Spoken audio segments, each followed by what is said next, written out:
Me tienen que recordar desde el principio que tengo que grabar la clase. Bueno, para los que no pudieron asistir por X o Y razón, este es el segundo encuentro del curso de Historia Intelectual. Hoy vamos a trabajar o vamos a estar conversando sobre la sociología del conocimiento del señor Karl Mannheim y sobre la sociología de la cultura del señor Pierre Bourdieu. Queda entonces en la lista para trabajar en el tercer encuentro la Escuela de Cambridge y la Escuela Alemana de Koselleck. Bueno, estaba antes de grabar la clase, qué pena que los que están presentes les repita, estaba explicando un poco lo que hace Karl Mannheim en el trabajo sobre los estilos de pensamiento. Entonces voy a resumir, lo siento. Bueno, estaba diciendo que Mannheim habla, y como lo digo en el video, de unas intenciones básicas y de un núcleo teórico, que la propuesta teórica que él hace ahí, que realmente son alrededor de 10 páginas, en esa propuesta teórica es muy básica, pues, o sea, no tiene grandes enredos, pero que la situación en Mannheim se enreda cuando él ya hace, o sea, cuando lleva la teoría a hacer un ejercicio práctico sobre la realidad del pensamiento alemán conservador. Entonces, lo que hace el señor Mannheim primero es mirar las intenciones básicas que las encuentran las encuentra en diversos grupos o clases sociales que van a conformar el pensamiento conservador, porque una cosa clara del pensamiento político es que el pensamiento político no necesariamente pertenece a una clase. Puede que los intelectuales hagan parte, o sea, quienes hacen núcleo teórico sean de esa clase social, puede, no siempre, puede que hagan parte de esa clase, pero a esos pensamientos políticos, como son tan amplios y como abarcan tantos intereses, van a abarcar diferentes clases sociales. Es decir, aunque el pensamiento político sea de la aristocracia, el pensamiento, a ese pensamiento político lo van a abarcar otros grupos sociales, campesinos, bien, clase media puede llegar también a hacerlo. Ok. Luego, entonces Mannheim explica las intenciones básicas, es decir, cómo desde los grupos más bajos de la escala, digamos, de la escala social en términos socioeconómicos, hacen parte y conforman el núcleo, las bases, las intenciones básicas. Luego van a haber unos intelectuales, la inteligencia, que van a empezar a crear ese núcleo teórico. Entonces, lo que hace el señor Mannheim es leer a todos esos intelectuales, ¿bien? Para usted poder leerlos y poder explicarlos, usted tiene obviamente que entenderlos, por lo tanto tiene que conocer las palabras que ellos usaban, los conceptos que ellos usaban, las representaciones y los imaginarios de esos intelectuales. Y eso es lo que hace entonces difícil cuando uno se sienta a leer el pensamiento conservador de Mannheim, porque eso básicamente implicaría, para usted entender a Mannheim, implicaría que usted se fuera a leer a estos filósofos políticos alemanes, ¿bien? Igual, si usted va a llevar este caso de Mannheim a un país como Colombia, ¿qué le toca hacer a usted? Pues primero, obviamente, conocer la teoría de Mannheim. Le toca, como el pensamiento político colombiano es un pensamiento de apropiación, es un pensamiento de apropiación, es decir, un pensamiento que no es original, que no es autóctono, sino que es un pensamiento que bebe de muchas corrientes internacionales. Entonces a usted le toca tejer esas redes, mirar esos lazos, esas influencias, para empezar a explicar cómo se forma el pensamiento conservador como el núcleo teórico. Ahora, cuando usted lo mira, por favor, me hacen preguntas y me interrumpen cuando consideren. Cuando usted mira, por ejemplo, en el caso de los colombianos, si usted va a hacer su investigación desde Mannheim, usted lo que tiene que hacer primero, por ejemplo, es mirar cuáles son las intenciones básicas. Solo es posible que un pensamiento X sea apropiado por una población o por una persona desde que existan condiciones de posibilidad. O sea, usted no puede, o sea, cuando se dice que el liberalismo llega acá y que nosotros lo copiamos, solo puede darse esa copia si existen condiciones previas de posibilidad. Usted, si no tiene la capacidad, usted no puede pensar en eso. Entonces, cuando usted va a mirar cómo se conforma el pensamiento liberal, el pensamiento conservador, el socialismo, usted tiene que mirar esas condiciones de posibilidad que en términos de Mannheim son las intenciones básicas. Las intenciones básicas se encuentran en todo. en el estilo de vida, en lo tradicional, bueno, en la cosmogonía de los pueblos. Ahí encuentra usted esas intenciones básicas. Las intenciones básicas, como les dije en el video, son inconscientes, son subjetivas, es decir, usted las siente, pero no las puede explicar, se pasan de generación en generación porque son valoraciones de la existencia. Entonces, esas son las intenciones básicas que luego usted las puede ver, por ejemplo, en el caso de la formación del pensamiento conservador y liberal colombiano, la puede encontrar desde finales del antiguo régimen, es decir, alrededor del siglo XVIII, se empieza a encontrar unas tendencias. El problema de buscar intenciones básicas puede llegar a sus, o sea, ¿cuál puede ser, digamos, el riesgo que comete uno como historiador? Es buscar el origen, ¿cierto? Los historiadores durante mucho tiempo, y yo creo que todavía se conserva como una enfermedad del gremio, es como esa búsqueda, esa enfermedad por el origen, ¿cierto? Esos dioses del origen que queremos estar buscando y por eso nos devolvemos y nos devolvemos. Y cuando vean la escuela de Cambridge, y lo hemos visto también con la historia de las ideas, eso puede ser muy perjudicial porque desde mis preconceptos voy a estar leyendo las obras de un escritor X por allá en 1750 que estaba diciendo una cosa totalmente diferente, pero emplea un concepto X que yo identifico con el pensamiento liberal y pueda llegar a decir que ese señor era un liberal o que es uno de los intelectuales que aportan al núcleo teórico del liberalismo. Eso, en términos de Skinner, lo verán, eso es un anacronismo, porque no estás leyendo el texto en el contexto. Bueno, preguntas hasta ahí con Mannheim.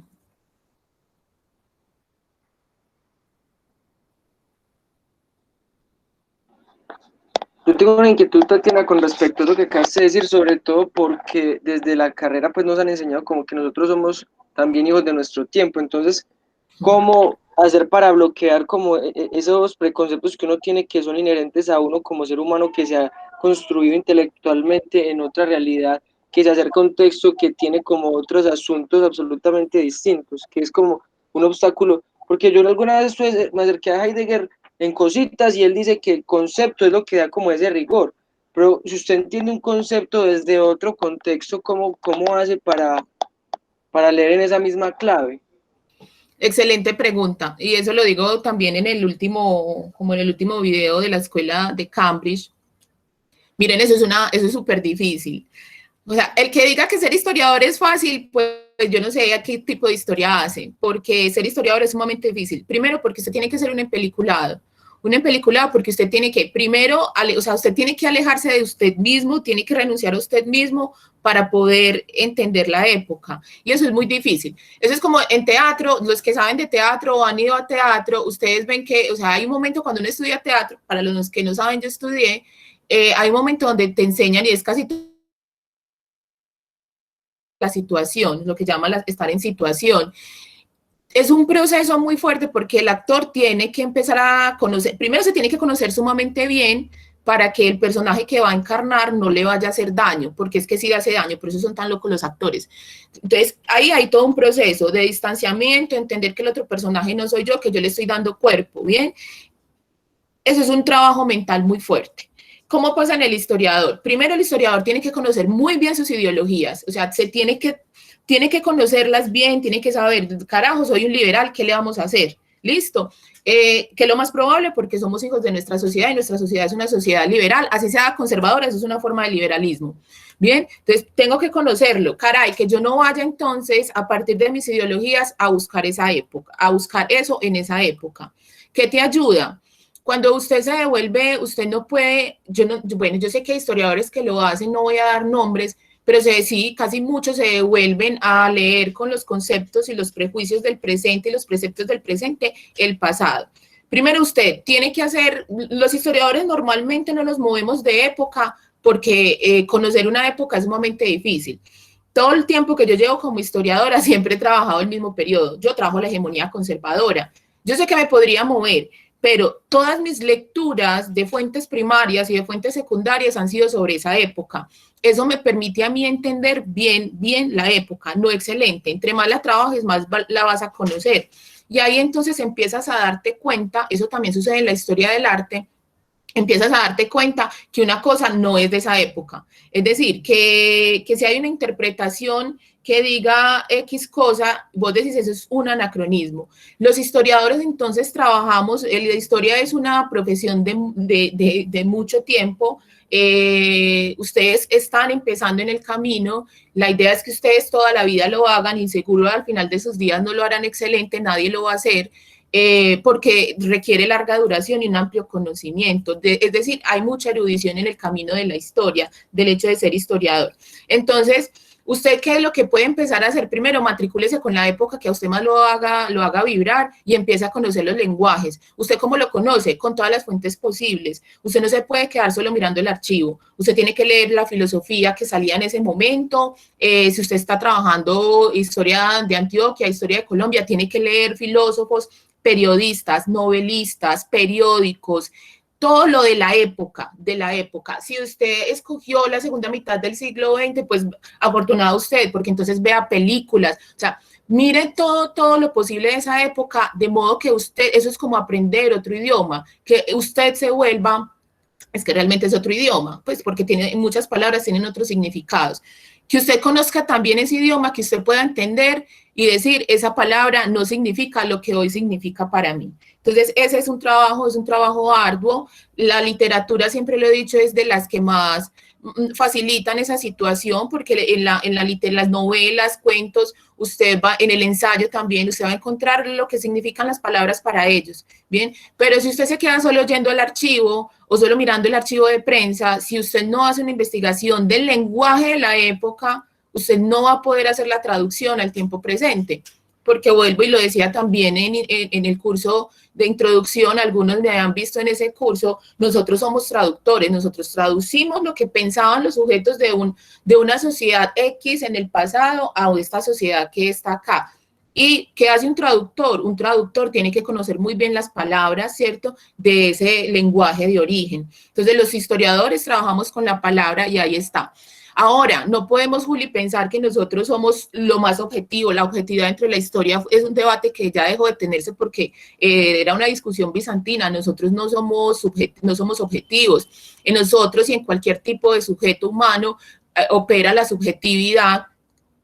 Por lo tanto, somos conscientes de que nosotros hacemos una interpretación, ¿cierto?, de lo que fuese pasado, no es una verdad. Por eso en la historia del pensamiento político contemporáneo ya nosotros no hablamos de verdades, o sea, del liberalismo como una verdad unívoca y universal, sino que entendemos que hay muchas. Entonces siempre hablamos en plural, hablamos de verdades, hablamos de liberalismos, de conservadurismos, ¿bien? Eso hay que tenerlo ahí en cuenta. O sea, ahora, ¿cuál es la responsabilidad y la ética del historiador?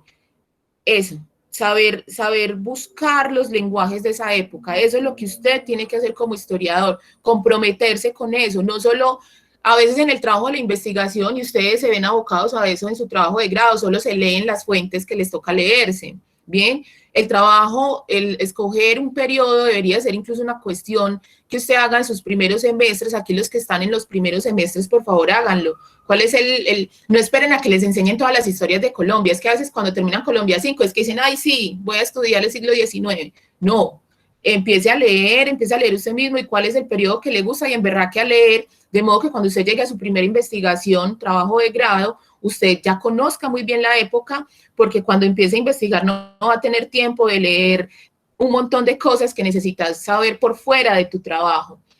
En el trabajo del historiador, usted lee cientos y cientos de libros para escribir una hoja. Es eso, ese es el trabajo del historiador.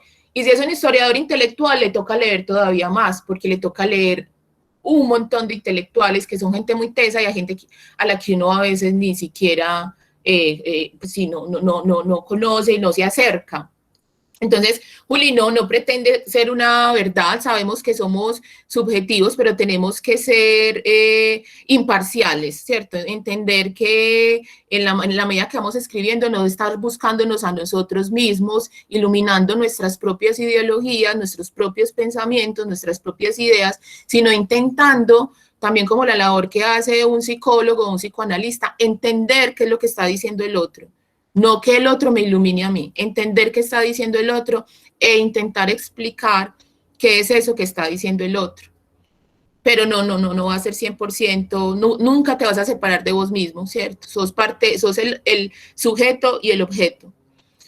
Deifer. Es que vos sí te leíste acá, leíste, bueno, pero una pregunta, yo les había puesto a leer el texto de Skinner, porque aquí Deifer está entrando a Skinner, yo no sé si se lo alcanzaron a leer y quieran que hablemos de eso. Dice Deifer, aparte de las mitologías anacrónicas que menciona Skinner en su texto, ¿hasta qué punto es válido leer las intenciones básicas verdaderas? No. Cuando en las fuentes primarias hay contradicciones propias del autor, lo cual es de humanos, o cuando esas intenciones básicas están ocultas ante un régimen o hegemonía autoritaria.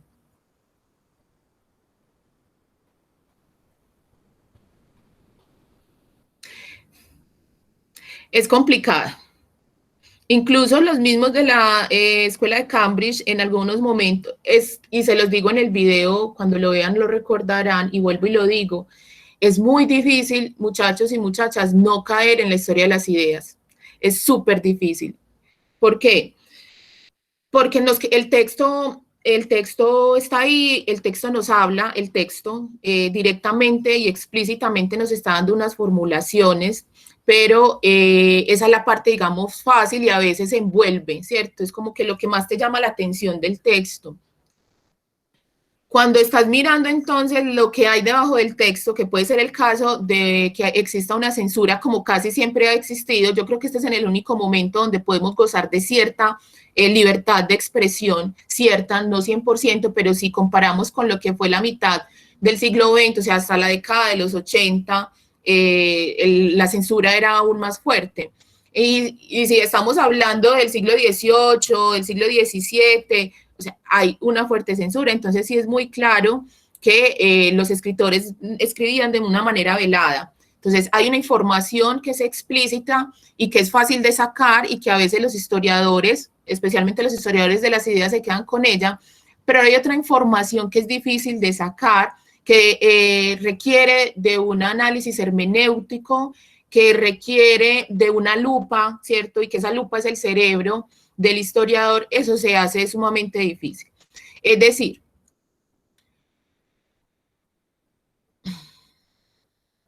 cuando usted busca las intenciones básicas en términos de la escuela de Cambridge, usted realmente lo que está mirando es una situación contextual, ¿bien? O sea, usted lo que mira en esa obra, por ejemplo, en el caso de Skinner con Hobbes, es cuando usted mira las condiciones de posibilidad de esa obra, usted no se puede ir pues como a decir al siglo XI, sino que usted se remita al contexto inmediato a Hobbes, ¿bien? Ahí es donde lo puede mirar. Cuando estamos hablando de Mannheim, lo que pasa es que estamos hablando de dos autores que están muy distanciados en tiempo, no en espacio, pero sí en tiempo. Entonces tenemos que Mannheim es un intelectual profesor que saca esta teoría en la década del 40, 50, y tenemos a Skinner que saca esto en la década de los 70s y 80s. Ahí hay un abismo, solo son 20, 30 años, parecería que es poco, pero realmente en lo que sucede a nivel mundial en ese momento respecto a lo político, a lo económico, incluso lo que tiene que ver con los medios de comunicación, ahí son 20, 30 años que realmente son una gran brecha. Entonces son dos sujetos muy diferentes. Recuerden, Mannheim podría acercarse más a lo que es la historia de las ideas, Mannheim puede acercarse más allá, y lo que sucede con Skinner es una propuesta diferente que ya ha superado, o sea, que está en medio de lo que es el giro lingüístico y el giro hermenéutico. Mannheim tiene una propuesta, o sea, ¿por qué la propuesta de Mannheim se sigue usando? Y, por ejemplo, ¿por qué las propuestas de Lovejoy y de la historia de las ideas no se usa? Mannheim tiene un detalle, digamos, que se adelanta al tiempo y al giro lingüístico. Bueno, no se adelanta, es que el giro lingüístico es en la década a finales del 60 y del 70, pero los que hacen el giro lingüístico han leído a Nietzsche y eso es siglo XIX, ¿bien? Entonces, habían autores que no en ese momento no eran hegemónicos, no eran canónicos, no eran importantes, ¿cierto? Que tienen las propuestas sobre la importancia del lenguaje para los estudios históricos o estudios sociológicos de la sociología histórica. Mannheim, hay una cosa, y se los dije en el video, Mannheim lo que propone en los estilos de pensamiento es un estudio de las significaciones. ¿Qué significa una palabra para un grupo X? Eso es lo que propone. En ese sentido, entonces, usted con Mannheim puede caer en el error de la historia de las ideas, pero con Mannheim, si usted a Mannheim lo aplica desde la teoría del lenguaje, usted lo va a hacer adecuadamente porque usted se va a acercar más a lo que es la historia conceptual. Es decir, si usted va a buscar el concepto de autoritarismo, por ejemplo, que fue uno de los conceptos que yo busqué cuando hice mi tesis, que me basé en Mannheim, entonces yo voy a buscar y el concepto de autoritarismo no va a significar lo mismo para los diversos grupos, incluso en el mismo tiempo. Entonces, ¿qué hice yo? Mirar un concepto, autoritarismo, en cómo lo expresan los liberales, cómo lo expresan los conservadores, pero no solo así, cómo lo expresa un conservador del Partido Nacionalista y cómo lo expresa un conservador histórico.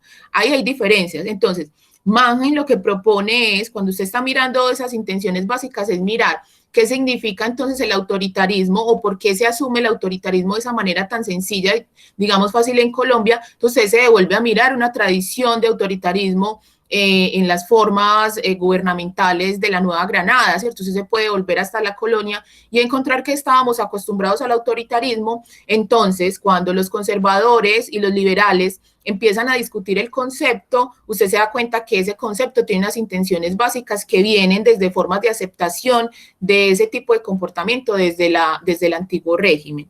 Bien.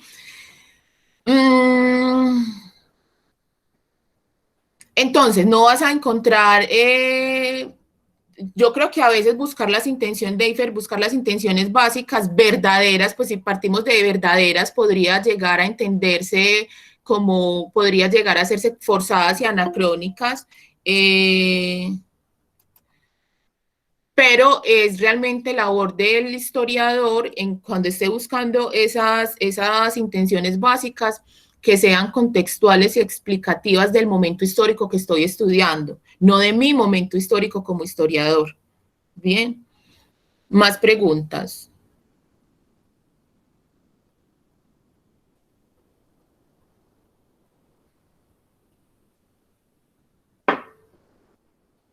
Y además que cuando uno habla de un asunto verdadero, no está, pues de una intención verdadera, no está negando lo que, pues ese ajuste conceptual que hizo este, es el giro lingüístico de incluir dentro del intelectual la parte inconsciente, la parte emocional que escapa pues como a la idea de que una persona es 100% racional y que dentro de sus intenciones hay como una cuestión netamente planeada, sino también difícil de leer incluso por ellos mismos que lo están haciendo y planteando.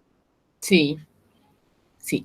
Cuando usted escoge su tema de investigación, yo sé que todos no lo hacen, pero en algún momento si no lo han hecho lo harán, uno lo escoge desde sus propios intereses, preguntas, o sea, toda pregunta que uno le hace al pasado es una pregunta del presente, ¿bien? Hay total subjetividad, pero el trabajo, para eso está el método, el trabajo de investigación de un historiador tiene que ser un trabajo racional, al que se le va a colar la irracionalidad, se le va a colar el inconsciente, bueno, las ideologías que son tan difíciles de manejar, se le van a colar. El trabajo del historiador siempre es, o sea, ¿quién es el peor enemigo del historiador? El historiador, o sea, sí mismo. O sea, tengo que estar pendiente y racionalizando hasta qué punto estoy dando ¿cómo se dice? Una valoración, ¿cierto? Un juicio de valor sobre X cosa y se nos sale. Cuando investigas intentas esa objetividad, cuando escribes intentas esa objetividad, pero en todo el camino tienes que estar observando que no, o sea, que tu enemigo oculto, que eres tú, que es inconsciente, ese no historiador no se vaya a salir ahí.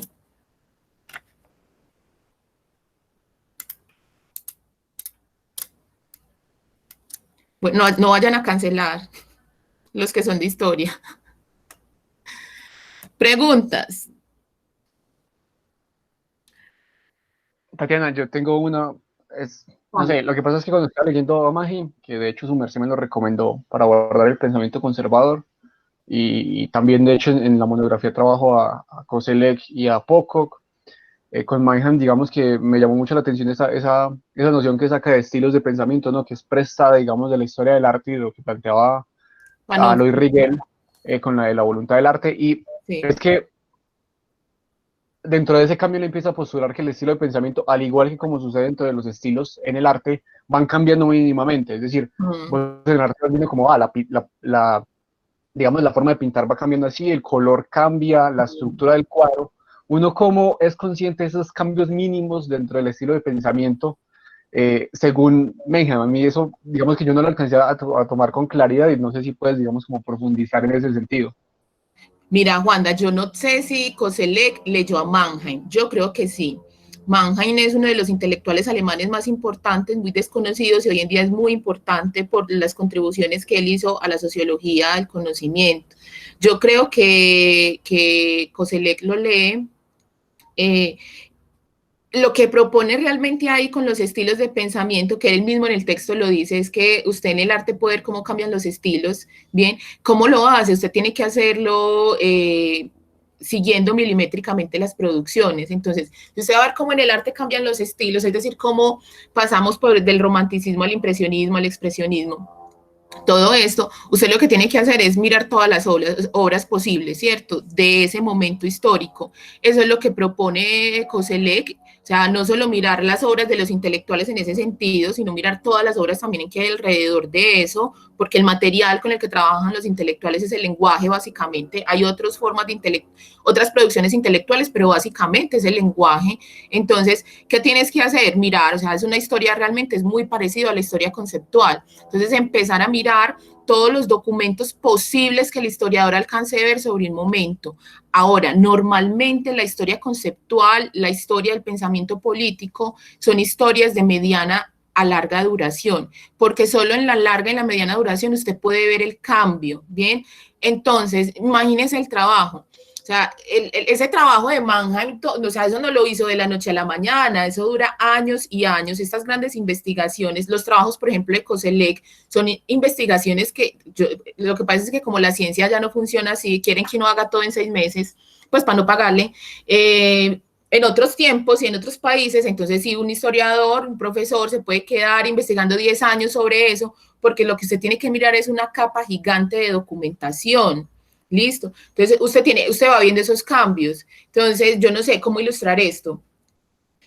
Usted va cogiendo va mirando, por ejemplo, en la pintura, va mirando las obras, lo que vos decías, cómo van cambiando algunos elementos, algunos productos, ¿cierto? Desde lo material, cómo puede cambiar los colores, y vas viendo, ¿cierto? Cómo van cambiando las representaciones lentamente. Lo podrías ver y si lo pusieras todas esas imágenes en una cámara rápida podrías ver ese cambio de los estilos. Es lo mismo que propone el señor Karl Mannheim, ¿cierto? Entonces esto requiere una lectura minuciosa.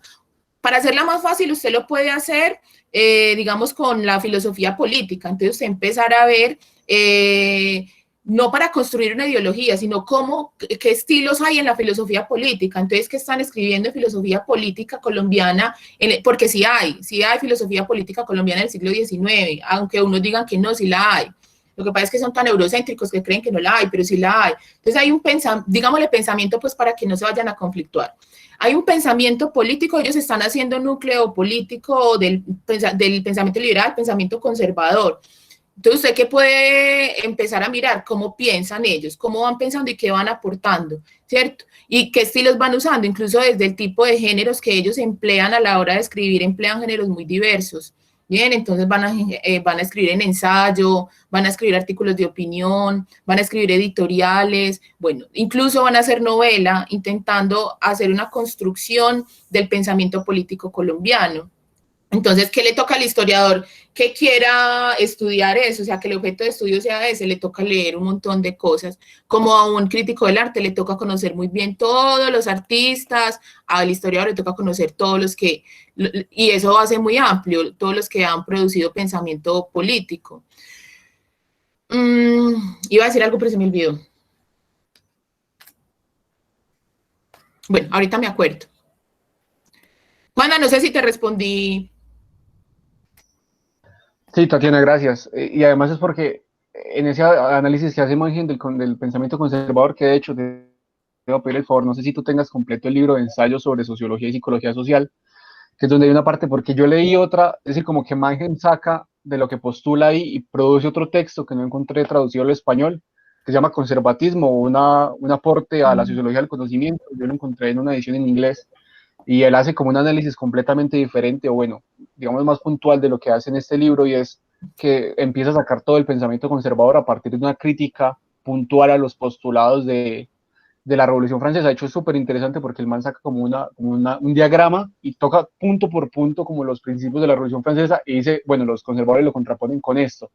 Aquí no, Entonces, no lo digamos conozco. que ese es muy, muy interesante y fue de hecho el que yo trabajé porque no pude acceder completamente a este ensayo sobre sociología y psicología social, que es un huevo difícil conseguir ese libro. Ese sí lo tengo, incluso lo tengo en fotocopia, es que no se consigue. Yo tengo todo lo que está traducido al español, yo lo tengo. Claro, yo te lo paso. Lo tengo pues en físico, no lo tengo, porque incluso les quería montar el libro completo, pero no encontré sino, ahí le subí lo de la inteligencia, ¿cierto? Que pues, pero sí, yo te lo paso. Ya ahí cuadramos, Juanda, y coordinamos a ver cómo te llega, si por un Rappi o qué. Listo, perfecto, gracias.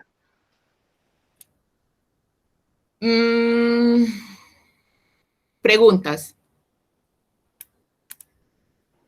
Fíjate, a mí me quedó una inquietud con lo que estabas diciendo, sobre todo después de leer a este señor Fritz Ringer, o como se pronuncie, sobre todo cuando dices que uno como historiador tiene que leer todo lo de un periodo, y antes por el contrario, este señor era uno de los consejos metodológicos que él daba a partir de lo que él investigó de los alemanes en comparación con los franceses, es que uno debe, por el contrario, de señalar bien cuál es el grupo de personas que va a trabajar, ya sea por escuelas o ahí me tuve una confusión. No, ya. Usted como historiador tiene que ser un erudito. A ver, un erudito no es un historiador. ¿Listo? Entonces sacamos a todos, casi todos los de la academia. Pues de la academia, de esas academias de historia. Pero usted como historiador sí tiene que ser un erudito. Lo que está diciendo ahí Fritz es que usted tiene que dejar claro cuál es el grupo social que va a estudiar. Entonces usted tiene que dejar claro que está estudiando intelectuales. Por eso hay un video que se llama ¿Qué es un intelectual? Entonces usted puede hacer historia intelectual y va a estudiar otro grupo social, ¿cierto? Puede estudiar campesinos, digamos, la apropiación que tienen de ciertas ideas los campesinos. Bien, eso lo puede hacer y eso seguiría siendo historia intelectual. Normalmente los historiadores trabajamos intelectuales, normalmente. ¿Por qué? Porque ya lo dije, son los que producen. Bien, y si producen, eso quiere decir que perduran el tiempo. Ok, por eso sencillamente es por eso, no es porque sean más inteligentes y más bacanos, no, es porque son los que escribieron. Listo, entonces es más fácil. Bien. Cuando usted está haciendo su investigación, usted tiene que limitarse en la investigación, no en la vida. Un historiador es una persona, insisto, el historiador no es que el que lee y qué pena el regaño, el que lee solo lo que le dijo el profesor de Historia de Colombia. Yo sé que siempre lo urgente es, siempre aplicamos la urgencia sobre la importancia, pero entonces cuando usted tenga tiempo, usted tiene que leer sobre otras cosas, no se puede quedar con lo que le dan los profesores, ¿listo? Entonces, en su vida cotidiana, porque ser historiador es un estilo de vida, usted tiene que estar leyendo otras cosas. Cuando usted va a investigar, sí tiene que delimitar y aclarar cuál es el grupo social que usted está tomando. Pero, díganme, o sea, piensa, Juli, si vos vas a hacer si yo como historiadora solo voy a leer intelectuales, mi labor como historiadora realmente es correcta y es adecuada, porque eso quiere decir que estoy ignorando un montón. O sea, yo no estoy haciendo estoy haciendo una historia amañada. Bien, ahora hay que entender, el lenguaje lo comparten todos los grupos sociales. Y todos los grupos sociales lo transforman, le dan sentido, generan significados. Entonces yo no me puedo como historiador simplemente cerrar toda mi vida solo a decir que solo voy a leer intelectuales y que no voy a leer la prensa, que no voy a ir al archivo judicial. No. Entonces, la base intelectual de un historiador tiene que ser sumamente amplia, sumamente amplia. Y en su investigación se tiene que delimitar. En la investigación, y a vos te ha pasado en tu trabajo, hay que empezar a delimitar. No, solo voy a estudiar intelectuales. Bueno, ni siquiera a todos los intelectuales, a los intelectuales X. Bien, hay un trabajo de limitación, pero no corresponde a que el historiador solo escuche una voz del pasado, tiene que escucharlas todas. Ahí ya sí entendió, Juli. Sí, correcto, correcto. No, porque es que si uno no delimita en una investigación, no. Incluso esos señores que tenían la posibilidad de hacer investigaciones de 10 años, delimitan. Aunque usted esté trabajando un periodo de larga duración, usted tiene que delimitar el agente, o sea, o el grupo social, tiene que delimitar el periodo, tiene que delimitar geográficamente, tiene que delimitar conceptualmente, o sea, el problema es una cantidad de límites que usted se pone para poder observar correctamente o lo más correctamente posible el problema de estudio. Perdón, el objeto de estudio. Preguntas. Bueno, ¿hay algo más sobre Mannheim? Pasamos a Bourdieu.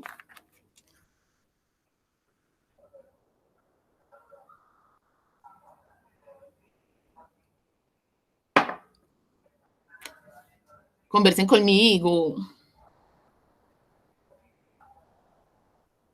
Al menos por el chat, pues. O me desconecté. Tatiana, una cosa, no es sobre Bourdieu, porque no lo he trabajado a profundidad, pero era sobre lo que mencionaba Juli respecto a, y lo que vos estabas hablando respecto a esa idea del historiador como historiando, ¿cierto?, a las élites o los que pueden escribir. Y es que cuando está, y de pronto lo puedas trabajar a profundidad en la próxima sesión, que es cuando hablaremos de Cambridge y pues de Pocock, pero es que leyendo Pocock, puntualmente el libro que se llama Pensamiento Político de Historia, que es como grueso y tiene muchas como consejos metodológicos y estas cosas, que también es maravilloso, tiene cosas brutales, pero hay una parte que a mí me contrarió mucho y es que él lo dice puntualmente, de hecho estaba aquí buscando la cita, pero no la encontré, y él dice como, no, es que el historiador político tiene que ser un historiador de las élites, olvídese que usted va a leer otra cosa, usted lee es élites y usted se concentra en esa gente y ya. Y yo quedé como, bueno, este historiador que quiere poco, ¿qué? Eso es Cambridge. Yo quedé ahí un poco asustado. No, pero si lees a Koselleck, no. Es que eso es Cambridge. Cambridge se dedica solo a los filósofos. Cambridge no estudia a otros, no, se queda con la filosofía. Por eso, por ejemplo, Skinner, que es el que hace, digamos, la parte teórica en ese texto que les mandé, en significado y comprensión de la historia de las ideas, ellos estudian a los grandes filósofos. Ellos dicen, es muy bacano porque ellos dicen, pero es que miren, aquí va una crítica a la escuela de Cambridge. Usted estudia Hobbes, pero usted tiene que estudiar la matriz histórica de la que hace parte Hobbes. Es decir, usted tiene que ver Hobbes con quién estaba peleando. Ah, bueno, pero entonces el otro es un satélite, el otro orbita alrededor de Hobbes. Sí hay una idea del filósofo como el gran intelectual y lo que hay alrededor de él sigue siendo simplemente para poder explicar la condición de posibilidad de la obra.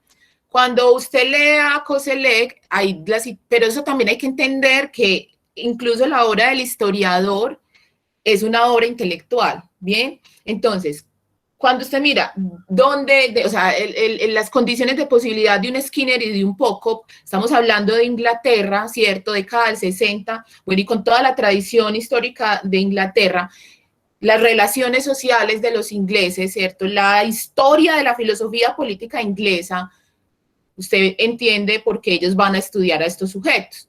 Pero cuando usted mira las condiciones de posibilidad, de lugar de emergencia del discurso de Koselleck, ¿cierto?, que es Alemania en la segunda mitad del siglo XIX, que es una Alemania posguerra, aparece obviamente un señor que va a tener otra propuesta, y en los textos, mirando a Koselleck, ahí ya te das cuenta que sí tienes que estudiar a los filósofos políticos porque son los que organizan, son los intelectuales orgánicos, por decirlo, los que crean el núcleo teórico, los que sistematizan, los que organizan, y esa organización permite luego una acción. Ya el texto en sí es una acción, bien, es una acción política, escribir, pensar, escribir y publicar es una acción, listo. Eso que va a estar ahí va a ser el sustento entonces de la acción política, ya, de llevar eso a la vida real. Entonces son sumamente importantes, COSELEC también lo va a estudiar, pero también hay que entender que en COSELEC hay una perspectiva más amplia y como el lenguaje es un lenguaje que emplea toda la población, obviamente no de la misma manera, no con los mismos significados, no con la misma profundidad, entonces en COSELEC sí vamos a ver que van a abordar otros textos, además solo de la filosofía política. Otra cosa, ya voy a leer la cita. Dentro de la historia cultural, que es cierto que estas escuelas hacen parte de esa historia cultural, es importante entender también cómo esos otros grupos piensan, porque esos grupos hacen apropiación. Y recuerden, la apropiación es una forma, siempre va a llevar a una producción y hay muchas formas de producción. Entonces, usted no puede considerar que un intelectual solo habla para los intelectuales, ¿bien? Sino que el intelectual habla para otro público. Incluso también lo dice la escuela de Cambridge, hay que pensar cuando usted está mirando, Skinner habla de las intenciones, cuando usted está leyendo a fulanito de tal, ¿para quién está escribiendo? ¿Cuál es el público objetivo? Cuando usted empieza a mirar eso dentro de la obra, usted también va a sacar información. Entonces, el público siempre es importante. Si esa obra, por ejemplo, en el caso colombiano, nosotros no teníamos libros, pero teníamos mucha prensa y los pensadores políticos escribían en estos periódicos. El campesino no sabía leer, pero el campesino sí sabía escuchar y habían lecturas de los periódicos en voz alta. El campesino está haciendo una apropiación de lo que está escuchando, de las ideologías que salen en estos periódicos, de los pensamientos de estos hombres. Él hace una apropiación y después de eso va a hacer una producción. ¿Qué puede ser la producción? La producción puede ser un comentario X, la producción puede ser sufragar, la producción puede ser ir a una guerra. Eso o sea, es llevar de lo que de lo que lo aprendí a otro campo. Y eso lo tienes también que trabajar. Pues no te puedes quedar limitado a lo que dijo, que eso es lo que hacía la historia de las ideas. Fulanito dijo, Hobbes dijo tal cosa. Y listo. ¿Y qué pasa con lo que fulanito dijo? O sea, si vamos a hacer esa lectura tan sencilla, listo, él solo dijo, pero ¿y qué? ¿Qué pasó? Dice Juanda, la historia, eso es de Pocock, ¿cierto? Sí, poco, sí, señora. Sí. Bueno, yo creo que esto realmente es un cierto lamento. Quiero pensar que yo no recuerdo el contexto de esta frase, Juanda. La historia del pensamiento político es en gran medida la historia de las actividades que llevan a cabo las gentes educadas, sí. Si estamos hablando de buena parte, hasta buena parte del siglo XX, en el mundo entero y sobre todo en América Latina, sí. Y yo lo decía en otro encuentro o en otro video, ya ni me acuerdo. Desgraciadamente, sí, ellos son los que dejan testimonio escrito de eso, porque tuvo la posibilidad, o sea, eso es gramática y poder, como dice Malcolm X. O sea, si usted tiene la palabra, usted la posibilidad de escribirla, usted tiene poder. Pero esa situación, digamos que históricamente va cambiando en la medida que suben los niveles de alfabetización. O sea, cada gente más sabe leer, aunque hay gente que sabe leer y no piensa, pero bueno, digamos, seamos optimistas. Entonces, sí, la historia del pensamiento político es eso, porque realmente, digamos que los grupos subalternos no se ven tanto con la necesidad de escribir sobre el pensamiento político, tienen otras necesidades. Las élites sí tienen la necesidad de organizar primero en pensamiento y eso se traduce en libros, cómo van a accionar. Son los grupos dominantes. No entiendo, Deifer. ¿Cuál es el horizonte metodológico del contextualismo hoy día a diferencia del siglo XX? ¿Me entiende? ¿Me explica? Háblame, que es que tengo que conectar el computador.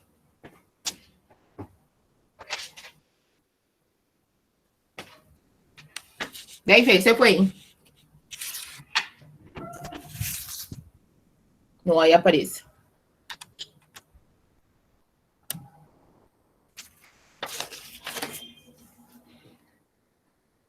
Venga, ¿alguien me está escuchando? Profe, No, creí que me había desconectado. No. Eh, Cuando hay una crítica realmente muy cierta al textualismo, ¿cierto? Es una cuestión que ya está, pues, en parte o en mucho sentido ya se dejó atrás. Y el contextualismo ha tomado un poco más de relevancia, de importancia, Mm. por un montón de razones. Pero digamos que el contextualismo de esos primeros años es muy distinto al de hoy en día, ¿cierto? Hay ya otra forma, digamos, otras formas metodológicas de abordar el contextualismo. Creería, o esa es mi pregunta, o sea, si, No, si todas se sigue manejando más o menos las mismas metodologías. Esa es como la sí, pregunta. sí, todavía. Pues las que proponen estas tres escuelas, sí, sí. Sigue siendo, pues no ha habido otro giro que nos lleve a mirarlo de otra manera, sino que es que el contexto es súper difícil, porque no hay una forma de contexto, o sea, en el video, vos que sí lo viste y los otros lo verán y lo entenderán un poquito mejor, incluso cuando estamos estudiando,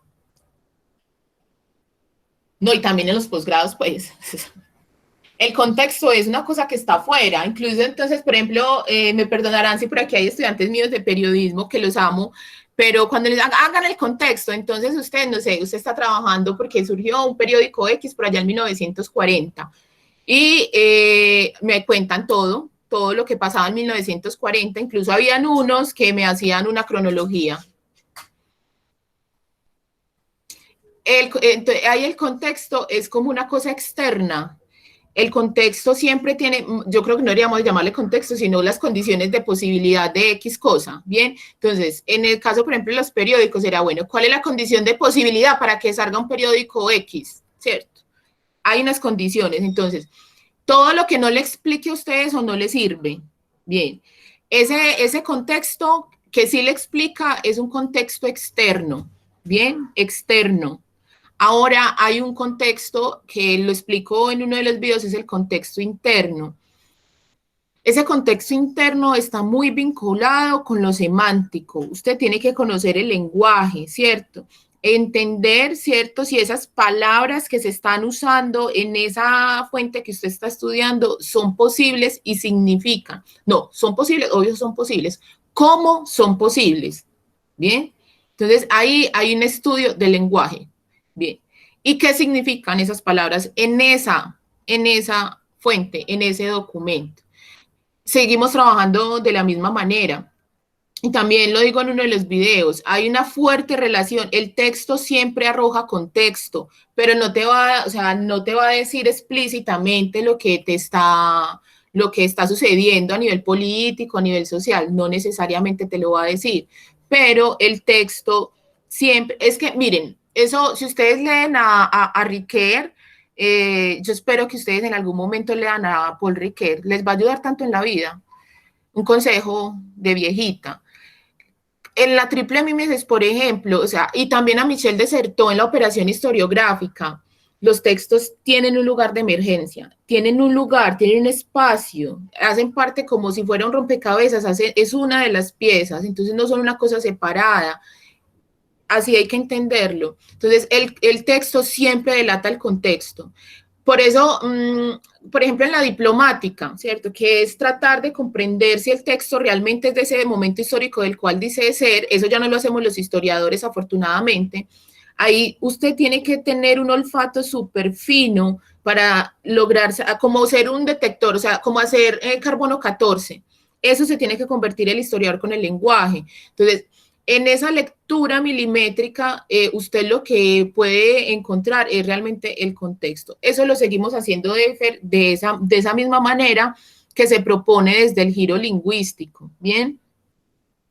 No hay, digamos, que yo sepa así como aportes diferentes en ese aspecto metodológico que yo conozca en los últimos años, no, no.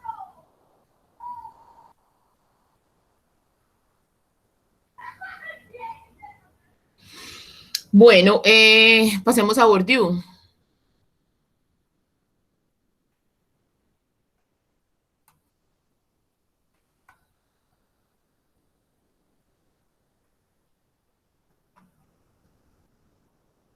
El texto que les puse, pues que ni siquiera puse a leerlos a Bourdieu, porque como dije en el video, Bourdieu no lo tienen un texto, sería genial. Entonces hay textos sobre Bourdieu donde abordan, ese es uno de esos textos, ¿cierto? Casi la mitad del documento realmente se dedican más al señor Bourdieu que al señor Karl Mannheim. Bueno, cuéntenme cómo les pareció Bourdieu, entendieron, la explicación es muy coquito. Les subí algunos textos de Pierre Bourdieu donde pueden encontrar estos conceptos que están regados, pero bueno, no sé si la explicación fue clara, si podrían explicarlo, porque una cosa, yo siempre, o sea, el conocimiento requiere de acción. Entonces, por ejemplo, este curso es difícil porque aprenderían más si yo los pusiera a hacer algo. Listo, aquí usted escucha y ya si usted autónomamente decide escribirlo, sintetizarlo a partir de la escritura o de cualquier tipo de cosa, usted lo aprendería más, lo interiorizaría más. Entonces, no sé si les queda claro a Pierre Bourdieu. Cuéntenme cómo les fue con eso. Pues Claudia, cada vez me imagino que ya lo había padecido en sociología. No tanto, es que es como, vos egresaste por ahí, ¿qué? 2 años. ¿Cuándo egresaste, Claudia? Ah, güey, madre, no, mija, es que sí está muy de moda entre mis amigos los sociólogos, sí. Bueno, no, ya ahora hay un poquito más de Bourdieu, aunque siempre hay también otros profes que tienen resistencia a Bourdieu, porque no sé, está de moda. Roxana, tú, claro, de una, dime. Profe, quería saber cuál es la relación que tiene el campo intelectual con los campos de producción cultural.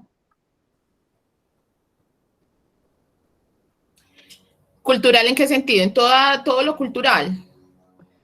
No, sino que pues, como yo estoy usando a Bourdieu en mi trabajo, he estado leyendo un poco sobre los campos de producción cultural y he visto artículos en que mencionan pues que dentro de esos campos de producción se encuentra el artístico, el periodístico, el científico, pero no sé si el intelectual sí cabe ahí o no, porque pues el fin del intelectual es pues comunicarse, es producir, entonces no sé si esos si van de la mano. Sí, está ahí dentro. Es un subcampo de ese gran campo, el campo cultural. Y ahí me surge otra El pregunta. campo cultural, sí, ahí está dentro de esos campos. Y recuerden que en Bourdieu, también se los había dicho, en Bourdieu el campo intelectual está sumamente ligado con el campo literario. O sea, los que empiezan a autonomizar el campo para que surja, pues para que se dé la génesis del campo, son los escritores. A esos escritores, obviamente, pues se le van a anexar, en el caso francés, se le van a anexar artistas, entonces van a estar pintores, pero realmente, digamos que los que generan esta autonomización van a ser los literatos, los escritores, sencillamente porque la industria cultural va a ser una industria del texto, de la escritura. Eso luego va a pasar en las artes, ¿cierto? Cuando se crean las galerías, los premios de arte, todo eso, entonces ahí el artista ya se crea el campo artístico que se va a separar del campo intelectual.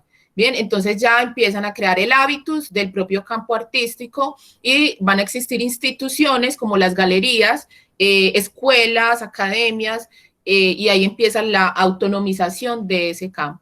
Pero el campo cultural es un campo sumamente amplio. Sí, ese se lo subí. No, yo no subí ese, campo intelectual y campo de poder, sí. Yo tengo varios libros de Bourdieu en PDF, pues Roxana, yo le he pasado algunos y sé que aquí hay varios pues que están trabajando a Bourdieu, entonces sí, ese libro es sumamente importante. Creo que ahí es de donde saco uno que les monté, ese sí estoy segura que es Hábitos, Estructura, así que es uno de los PDFs que les subí de Bourdieu. donde uno puede encontrar la definición de hábitos.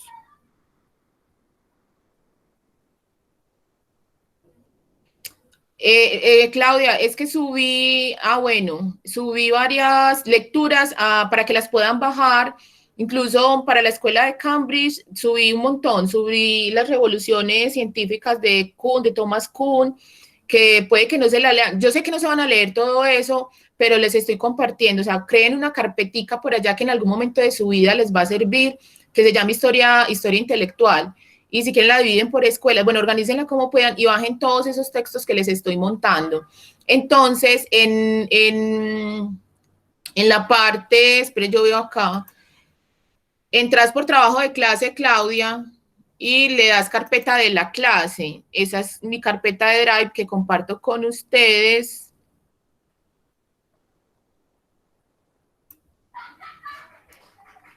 Y ahí hay unas de Bourdieu, pero yo estoy comprobando si se las subí porque de pronto estoy diciendo mentiras. ¿Qué hay de Bourdieu?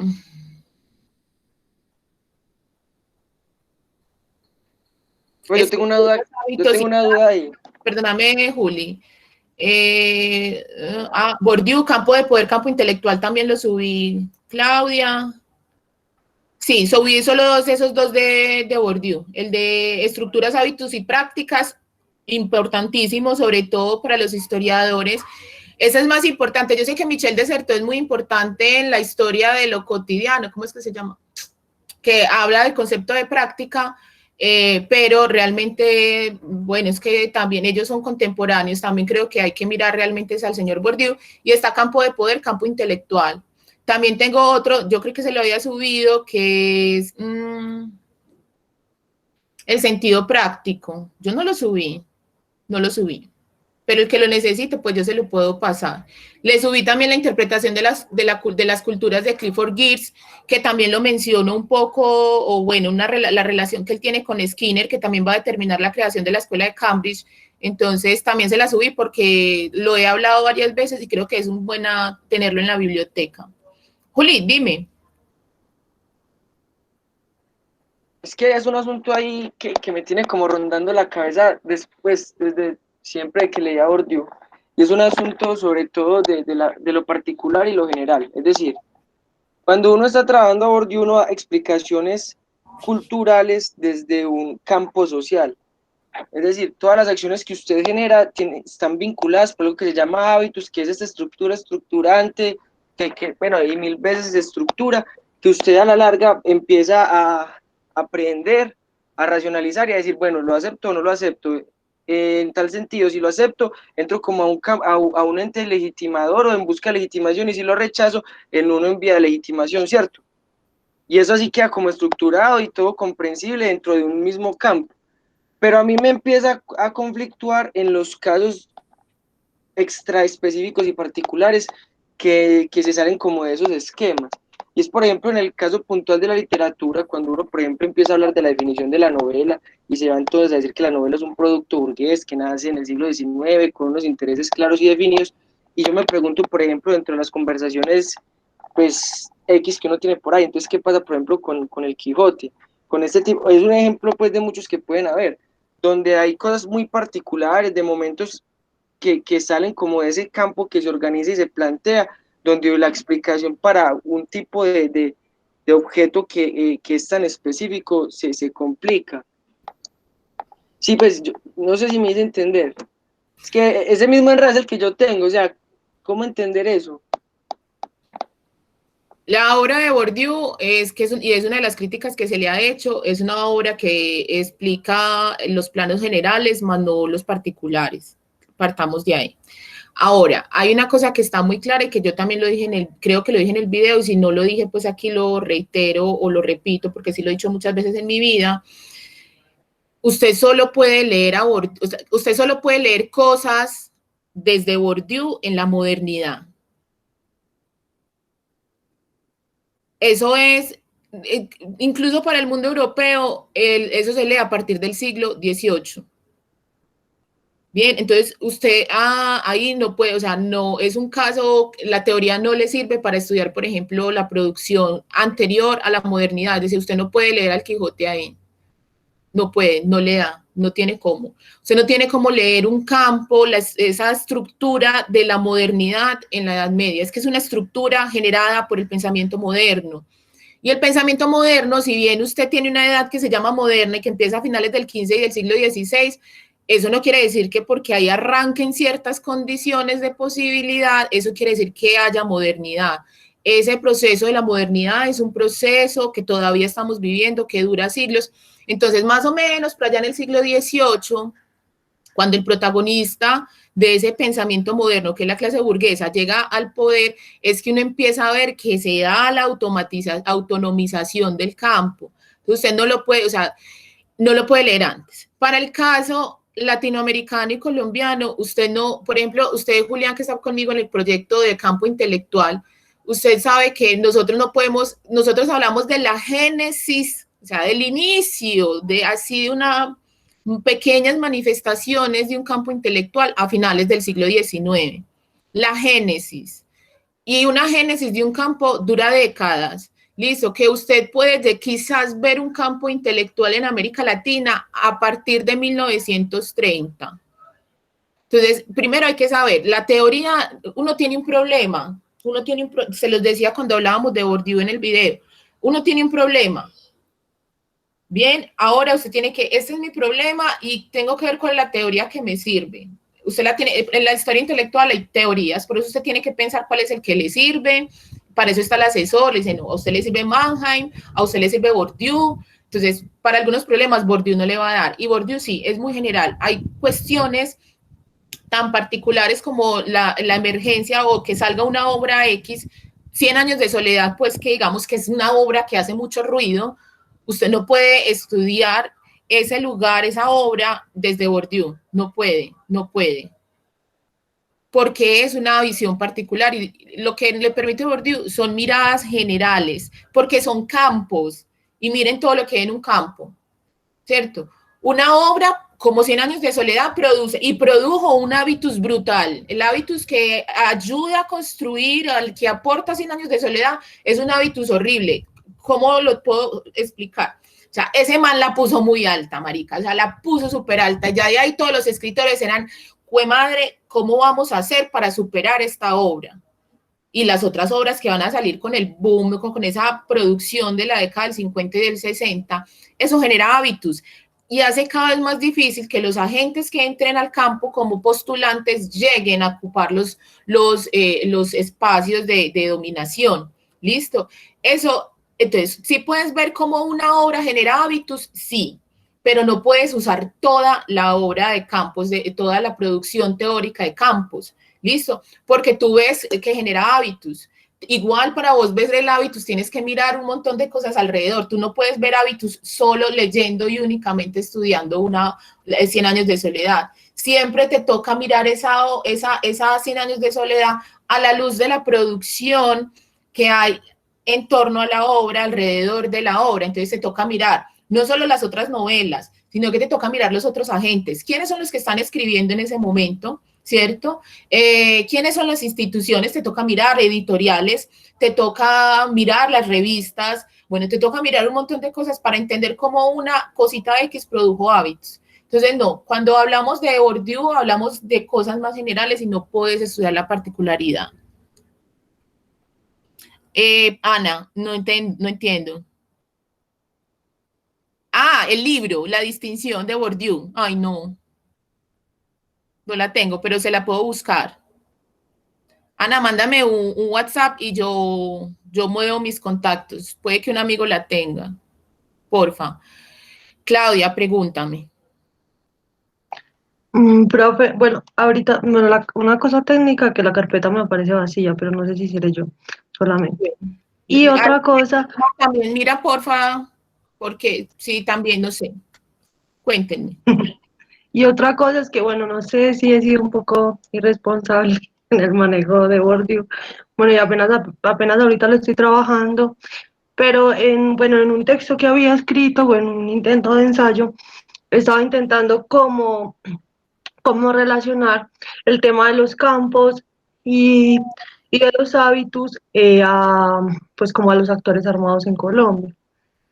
Entonces, pues como que había propuesto, basándome también como en unos estudios del Centro de Memoria Histórica, como, bueno, la idea ahí era intentar entender un poco también cómo se ha reconfigurado el tema del paramilitarismo. Entonces, con los hábitos intentaba mirar como cuáles son esto, pues como esos hábitos que perduran como en los paramilitares y había pues en los paramilitares, en los nuevos grupos que ahorita no sabemos ni cómo nombrarlos, o sea, como que hay muchas formas de hacerlo y había propuesto como 4 tipos de hábitos, pero no sé si realmente si se puede hacer ese tipo de, había propuesto como hábitos sociales, hábitos criminales, hábitos securitarios y hábitos del enemigo. Pero yo no sé si es como más un manoseo que estoy haciendo ahí de la teoría y que realmente no es algo que sí se puede hacer. Y también el tema como de los campos, pues estaba como intentando relacionar con algunos subcampos que se movían dentro de este tema del conflicto y había puesto como el económico, el territorial y el social y político, también basando pues como en otras categorías que trabaja el Observatorio de Seguridad Humana con relación al control territorial. Pero bueno, no sé si es como muy, no, pues porque realmente como que apenas me estoy acercando a Bourdieu y no sé si tal vez esto es como un poco irresponsable.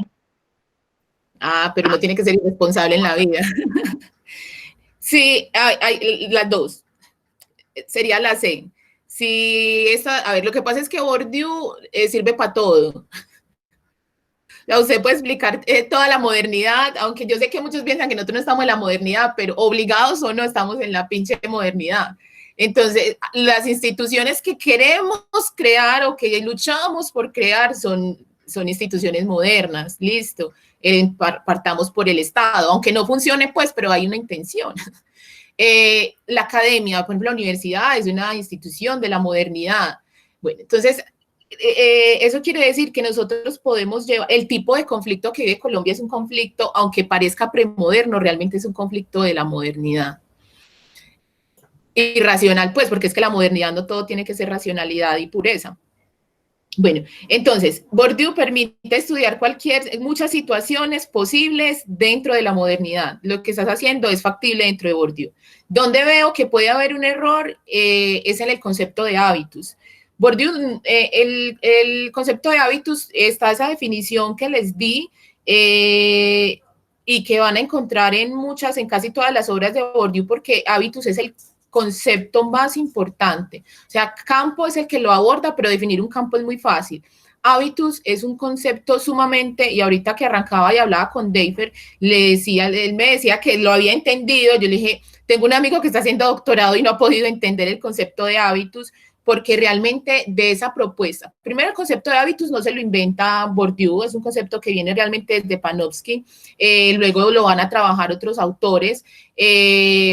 Yo les puse en la carpeta Panofsky para que lo miren y él tiene incluso una parte donde define el hábitus y evidentemente de allí lo saca Bourdieu, sino que obviamente Bourdieu está en otro momento histórico y le toca una realidad, la segunda mitad del siglo XX, que tiene bastantes problemáticas, Guerra Fría, bueno, el proceso de descolonización de África, un montón de cosas, y en la realidad social, además que Bourdieu es un intelectual comprometido, o sea, no solo es un intelectual que piensa, sino que es un intelectual también político que actúa. Entonces, a Bourdieu le toca, digamos, una realidad que lo lleva a replantear, no replantea, sino que toma el concepto de hábitos de Panofsky y le da una profundidad que es tan profundo que se vuelve oscuro. Cuando uno trabaja entonces hábitos, también lo decía al principio, uno no trabaja todo hábitos. Miren, yo se los desglosé medianamente, cada parte. Entonces usted puede, yo normalmente trabajo hábitos solo en esa partecita donde se entiende el hábitus como una regla de juego. Ya la otra no la trabajo. Entonces, una regla de juego, eso es una estructura estructurada y estructurante. Una regla de juego es decir, cuando usted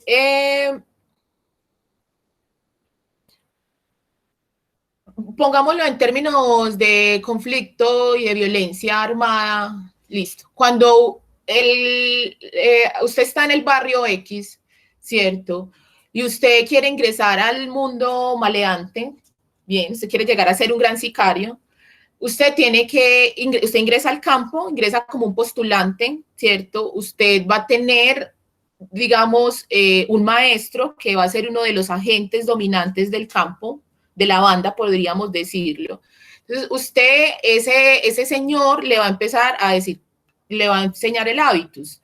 Pero no solo eso, usted tiene que ser un buen observador, ¿cierto?, para poder absorber el hábitus que le va a estar explicando el amigo, el enemigo, el patrón, el maestro, todo eso lo va a ir absorbiendo.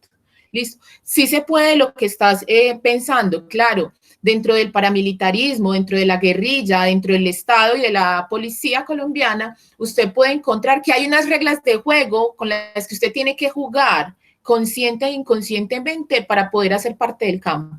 Entonces, sí se puede, lo que estás haciendo sí se puede explicar. Hay obras de Bourdieu, en ese momento no recuerdo, creo que explican también eso, obviamente en una realidad muy diferente. El arte de la dominación, creo que hay uno que se llama así, no recuerdo bien, y ahí puedes estudiarlo. Yo no recuerdo qué tan bien esté ahí, qué tan claro está el concepto de hábitos. Entonces, ¿sí se puede hacer lo que estás haciendo? Sí se puede. Sí se puede, pero no puedes trabajar todo el hábitus y, a ver, hay una cuestión, el hábitus es sumamente complejo. El hábitus no lo puedes dividir como en hábitus social, porque no es hábitus. El hábitus es una estructura gigante que está compuesto por lo social, por lo simbólico. Recuerden las formas de capital. O sea, el hábitus absorbe todo eso. ¿Listo? Entonces, en cada campo, el hábitus va a tener una idea diferente de los capitales. Entonces, dentro del campo económico, el capital económico va a ser una de las manifestaciones más fuertes en el hábitus. Bien, en otro campo, como en el campo intelectual, lo económico, el capital económico no va a ser lo más relevante, va a ser parte de ese hábitus, pero no va a ser lo más importante. Entonces, te toca restringir qué es el concepto de hábitus y entender que hábitus no lo puedes poner como un hábito social o como un hábito, hábitus X, porque para eso están los capitales. Entonces ahí te toca hablar ese del capital social, ¿cierto? Si usted es el sicario más teso es porque usted tiene un buen capital social.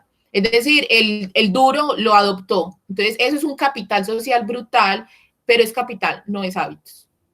Pero sí, es viable, es viable.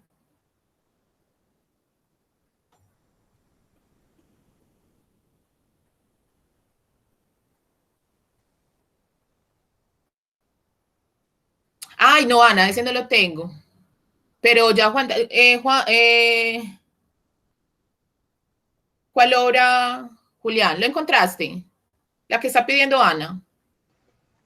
Sí, que es la misma que está hablando Juan David, ya se las envié por correo. Bueno, listo. Venga, pero si han encontrado la carpeta, sí, porque si Claudia no sé. Si les están llegando Tatiana, no, la carpeta no está. O sea, sigue montado como siempre. Cada uno Wanda, tiene que descargarlo, pero dándole como imprimir o por otro lado. muy charro, porque yo hice lo que me dijiste. Incluso Pero es entré. raro porque yo estaba mirando el Classroom y no me aparece como trabajo de clase y nada. Pues, o sea, la carpeta sí Está la pero carpeta. está vacía. Está Ay, vacía, epa, y en trabajo de clase no hay nada. no, Es raro. entonces, bueno, creo que me va a tocar por correo electrónico. Yo no sé, eso lo modificaron porque en mis cursos, pues ustedes, algunos de ustedes tuvieron mis cursos el semestre pasado, cuando empezamos con estas dinámicas y yo montaba las lecturas y los estudiantes las podían bajar. No sé, de pronto habrán problemas con derechos de autor y todas esas cosas que habrán cancelado esa posibilidad. Entonces creo que me toca compartirles por mi Drive, pero sí les sugiero entonces que vayan bajando porque ya después yo los desvinculo de mi Drive. Listo, entonces voy a montar todo eso para que ustedes tengan y los puedan bajar. Es que lo que monté en la última clase realmente es muy poquito. Todo lo de Panofsky, todo eso, todo lo monté fue a ese Drive, muy raro, muy raro. Pero bueno, no dudo que realmente sea por derechos de autor y todo eso, por la piratería que le quitaron esa opción al Classroom. Y les toca leerlo online, lo cual no tiene sentido, porque si usted no tiene conexión 24/7, no puede leer, pues yo no sé. El conocimiento debería de ser gratuito. Bueno, pero es que también los académicos comemos, ¿no? Preguntas más.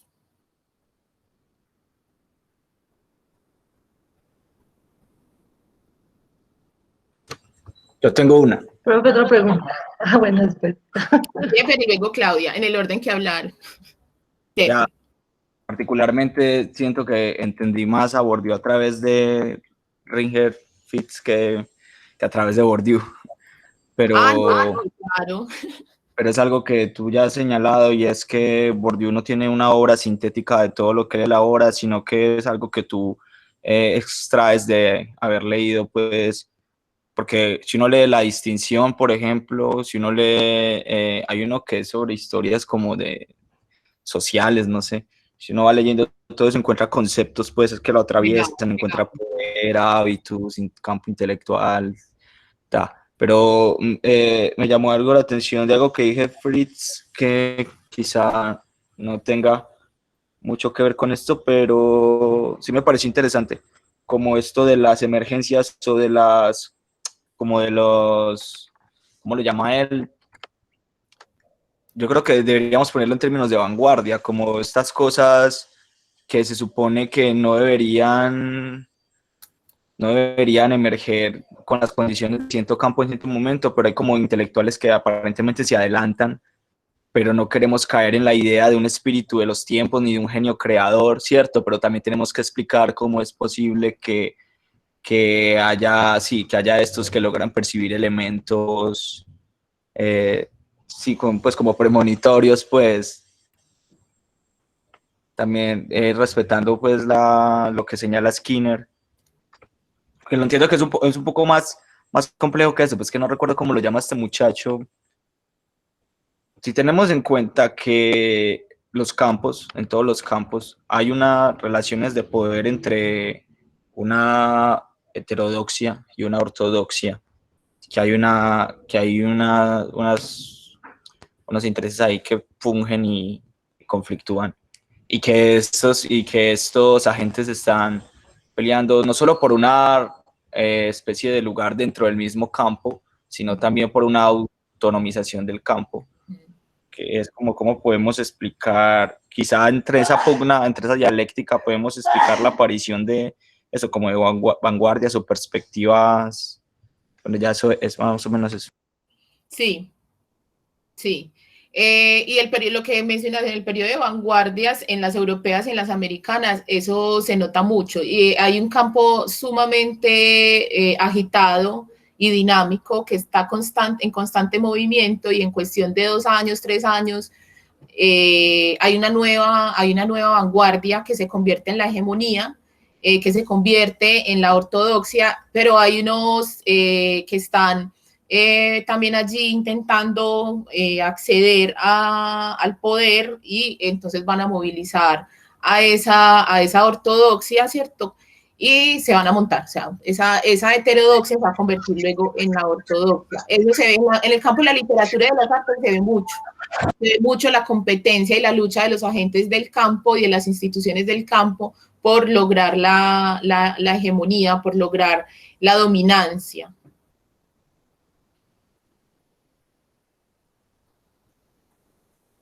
Claudia, sigues tú, luego le respondo a Roxana. Listo, Tati, gracias. Sí, profe. Bueno, la pregunta era, pues sí, muy relacionada con el tema de los agentes. Por ejemplo, para uno analizar el tema de que un agente logra entrar a un campo, pues por ejemplo, acá en Ecuador, con lo del paro nacional, cuando se da como el diálogo nacional entre indígenas y gobierno, parecería ser como que los pueblos indígenas lograron entrar al campo de lo político. Y en medio de ese diálogo, pues se acogían también a las reglas de ese campo. Claro. Sin embargo, pues no dura mucho, o sea, es algo momentáneo. Pero no sé si, o sea, como si, por ejemplo, o sea, como cuáles serían los elementos para uno evaluar que un agente logre o no entrar a un campo, si son los capitales o si son como esos mismos o esas reglas de juego a las que se adaptan, así sea pues en un momento tan corto como lo fue ese diálogo, no sé. No, usted puede entrar al campo, tranquila, o sea, usted no necesita de algo para entrar al campo, usted puede entrar al campo, el problema es permanecer en el campo. Entonces, el ejemplo que estás poniendo, lo sacan primero porque no juegan con las reglas de juego, porque lo que quiere hacer entonces, en ese caso el indígena, es modificar el hábitus que hay dentro del campo, ¿bien? Pero el campo es tan sólido, las instituciones son tan sólidas, los capitales son tan sólidos que los expulsan. Si ellos no entran y no absorben y no incorporan y tienen realmente naturalizado el hábitus, los van a expulsar. Eso es, o sea, no, es muy difícil porque son dos hábitos que quieren entrar a un campo que ya está conformado, o sea, el indígena, los grupos indígenas, eso explica también muchas cuestiones de Colombia, ¿cierto? Querer entrar allí es jugar con las reglas es como lo que dicen que cualquiera que entre al mundo de la política se tiene o se tiene que corromper, ahí hay un hábitus. Por más que usted llegue a intentar cambiarlo, usted es todavía un dominado que no puede modificar el campo. Los campos, y aquí ya con lo que tiene que ver con lo que está diciendo Roxana, el comentario de Roxana, sí, el hábitus cambia, pero recuerden que es una estructura, y una estructura no se cambia de la noche a la mañana. Una revolución no cambia una estructura, es un proceso histórico. Una revolución lo que puede hacer es eso, es una coyuntura que puede de una manera drástica modificar partes de la estructura.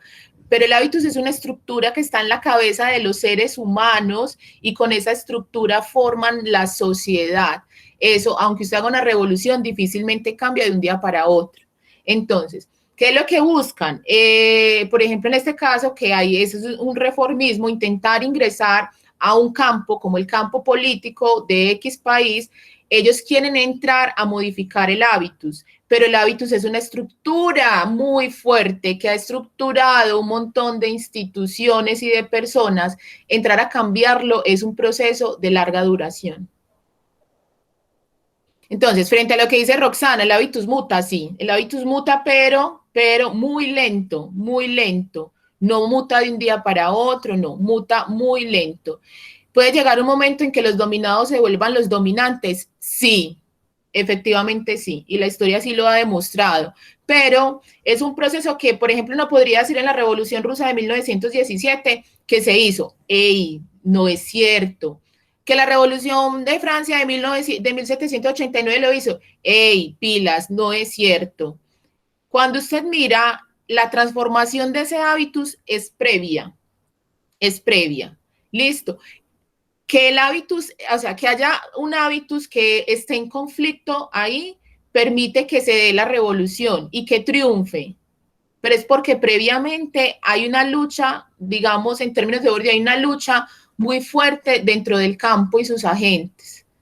Eso es lo que hay previamente. Y la revolución simplemente es una manifestación de esas rupturas que hay dentro del hábitus como estructura. Proceso, dice David Álvarez, proceso de larga duración de casi 4 siglos, sí. Entonces, no es, o sea, eso es lo que uno, cuando uno lee el hábitus, sí, él muta, pues, y eso es como, ay, qué rico, mutan, pues no se queda quieto, pero es una babosa cuadraplégica, pues es súper, súper lento.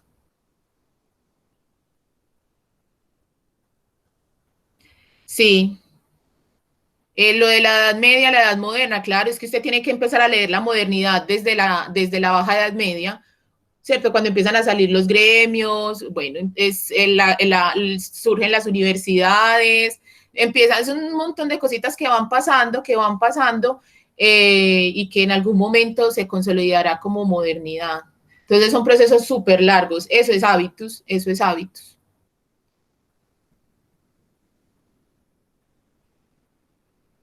De nada, Clau. ¿Preguntas?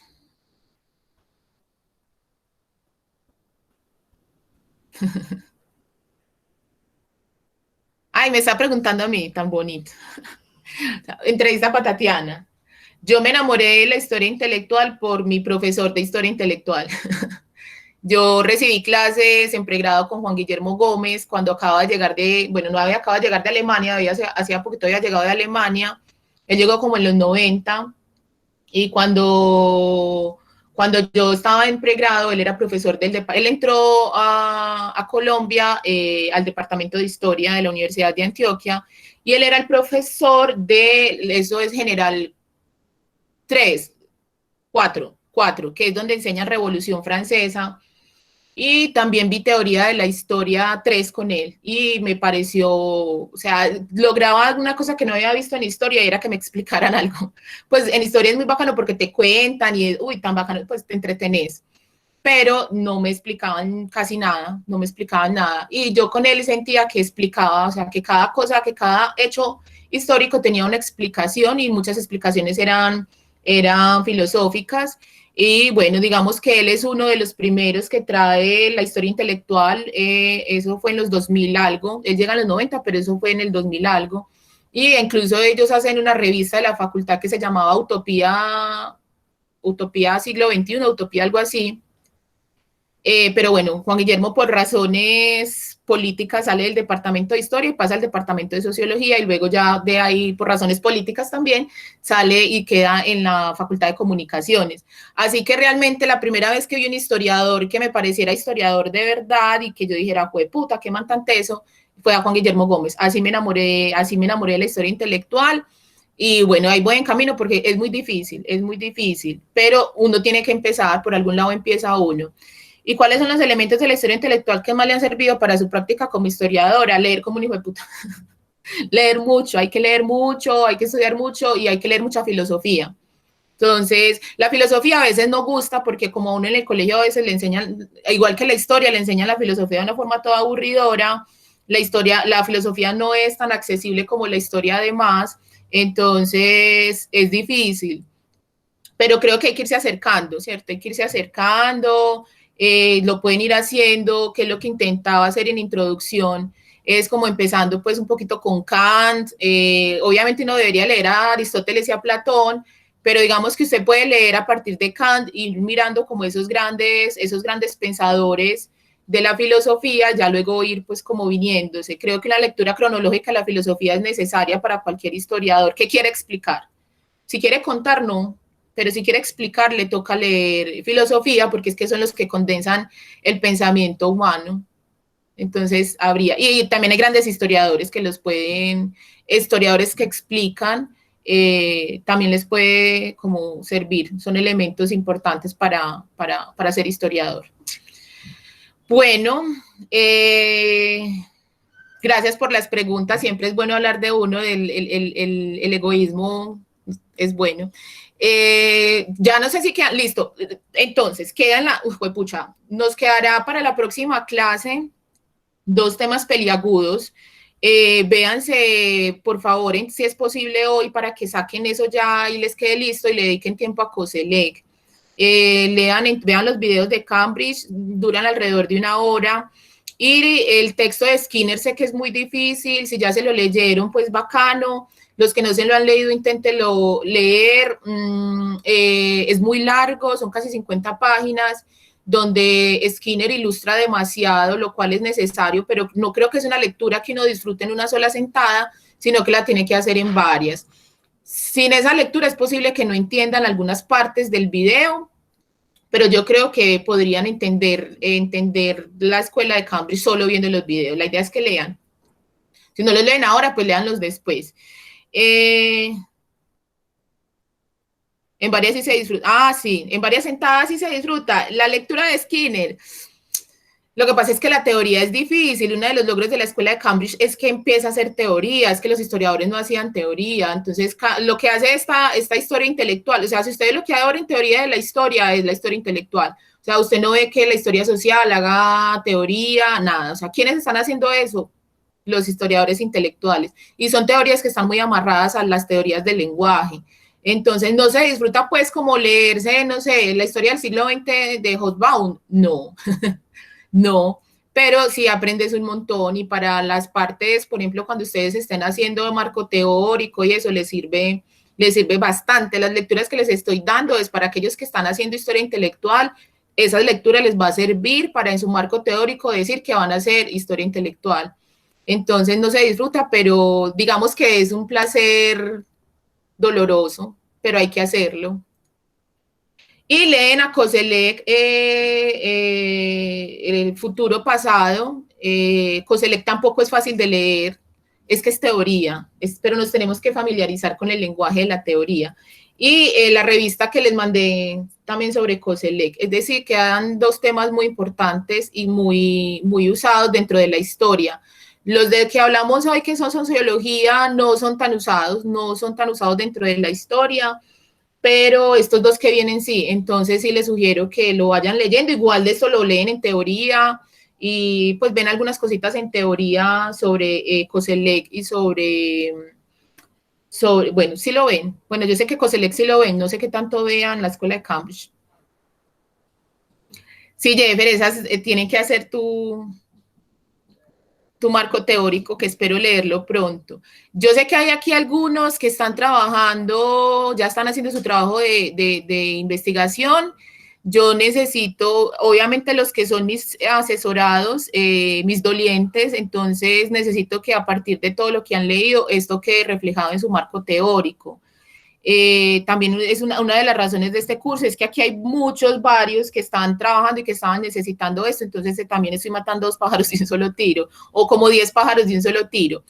Los otros que no los estoy asesorando, sino que los esté asesorando Daniel o Marta, o bueno, no sé, como los que trabajamos estos temas, si desean escribir algo y que yo los lea, lo pueden hacer y me lo mandan cuando terminemos el curso, listo. Como esa parte de ese marco teórico, si les interesa hacerlo, pues si quieren como producir, es que si usted se queda con la información y no la convierte en un producto, esa información se le olvida a uno. Bueno, muchas gracias por el encuentro de hoy. Recuerden entonces que deben de estar como el mínimo en 2 reuniones para recibir el certificado.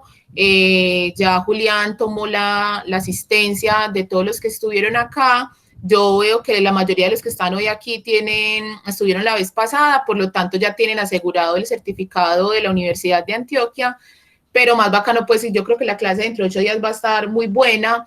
Yo espero que al final tengamos un ratico para hablar de la metodología, porque estamos súper teóricos, pero tenemos que tener clara la teoría para poder decir, carajo, cómo vamos a proceder. En el video de Escuela de Cambridge, más o menos, en varias partes voy hablando de cositas metodológicas. No lo he como aglomerado, pero podemos hacer ese trabajo en conjunto como de ir sacando metodología. O sea, entonces, como la metodología de Cambridge, como la metodología de COSELEC, la metodología en Bourdieu y la metodología en Karl Mannheim, y podemos hacer pues como entre todos hacer esa síntesis en la próxima clase. Bueno, no sé si hay algo más que decir. Bueno, disfruten las lecturas, de nada, con todo el cariño. Yo sé que quedan preguntas, pero bueno, las lecturas las responden y si no, ya después vamos hablando de eso en el camino. Igual nos vamos a seguir viendo. Chao. Voy a parar de grabar. Ah, bueno, los que están viendo el video, pues bueno, chao también.